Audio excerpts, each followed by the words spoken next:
देखिए कक्षा 6 का गणित है, चैप्टर नंबर है आपका 4, जिसमें दिया है पूर्णांक। तो आज हम पूर्णांक के बारे में जानेंगे, ठीक है। तो देखिए एक में यहाँ पे लिखे हैं प्राकृत संख्याएं। तो प्राकृत संख्या के बारे में आप जानते ही होंगे, चलिए समझाते हैं। गिनती में उपयोग होने वाली संख्याएं प्राकृत संख्या कहलाती हैं, ठीक है। गिनती में उपयोग होने वाली संख्याएं क्या कहलाती है? प्राकृत संख्या कहलाती है।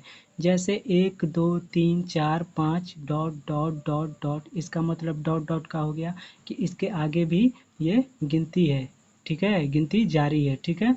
ये अनंत तक बढ़ता जाएगा। तो 1 2 3 4 5 6 7 8 जो भी है संख्या, ये अनंत तक ये सभी संख्याएं प्राकृत संख्याएं कहलाएंगी, ठीक है। अब बात करते हैं पूर्ण संख्याएं की। तो प्राकृत संख्याओं के समूह में, ठीक है, यदि शून्य को शामिल कर लें तो प्राप्त संख्या समूह 0 1 2 3 4 डॉट डॉट डॉट यानी कि 5 6 7 8 9 10 11 डॉट डॉट डॉट पूर्ण संख्याएं कहलाते हैं। देखिए यहाँ पे समझिए, यहाँ पे क्या बोल रहा है? प्राकृत संख्याओं के समूह में, ये प्राकृत संख्या है, यहाँ पे आपको हम समझाए हैं 1 2 3 4 5, ये सभी संख्या क्या है? प्राकृत संख्या है, अनंत तक जो दिया है। तो इसमें अगर हम शून्य को भी शामिल कर लें तो ये क्या हो जाएगा? पूर्ण संख्याएं हो जाएगा, ठीक है। समझ में आ रहा है ना? अब देखिए बात करते हैं पूर्णांक के, ठीक है।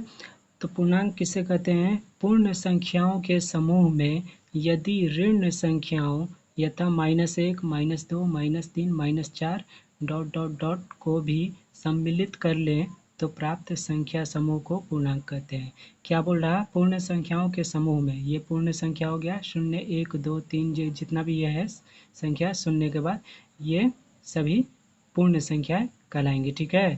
तो इन्हीं के समूह में यदि ऋण संख्याओं यथा -1 -2 -3 -4 डॉट डॉट डॉट को भी सम्मिलित कर लें, यानी कि इसको और पूर्ण संख्याओं को, यानी कि ऋण संख्या और पूर्ण संख्या दोनों को अगर हम सम्मिलित कर लें तो प्राप्त संख्या समूह को पूर्णांक कहते हैं। समझ में आ गया ना? ठीक है।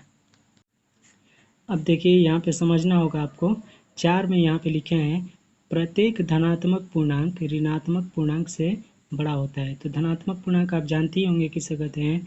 जो प्लस में जो भी संख्या रहेगा, जैसे कि +2 +1 +3, ठीक है। तो प्लस वाला संख्या को हम क्या बोलेंगे? धनात्मक पूर्णांक बोलेंगे, ठीक है।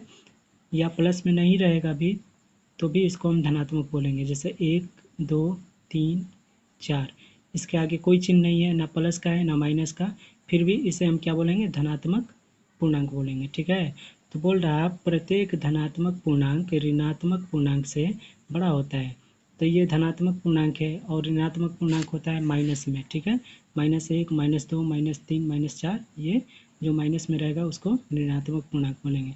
तो धनात्मक पूर्णांक ऋणात्मक पूर्णांक से क्या होता है? बड़ा होता है, ठीक है। अब देखिए 5 में यहाँ पे लिखे हैं 0 प्रत्येक धनात्मक पूर्णांक से छोटा होता है। क्या बोल रहा है? 0 प्रत्येक धनात्मक पूर्णांक से छोटा होता है। ये धनात्मक पूर्णांक है और ये यहाँ पे 0 है। तो 0 क्या होगा? छोटा हो जाएगा, किससे? धनात्मक पूर्णांक से, ठीक है। अब देखिए 6 में आपको बता दिए। 7 में लिखे हैं भूमि तल से ऊपर चलना धनात्मक पूर्णांक तथा भूमि तल से नीचे चलना ऋणात्मक पूर्णांक होता है। भूमि है, भूमि जमीन को बोलते हैं, ठीक है। यानी कि जमीन से अगर हम ऊपर की ओर जाएंगे, ठीक है, तो इसे हम क्या बोलेंगे? धनात्मक पूर्णांक, ठीक है।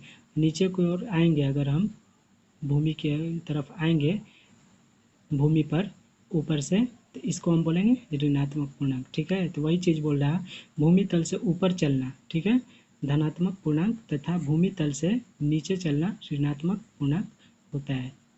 समझ में आ गया?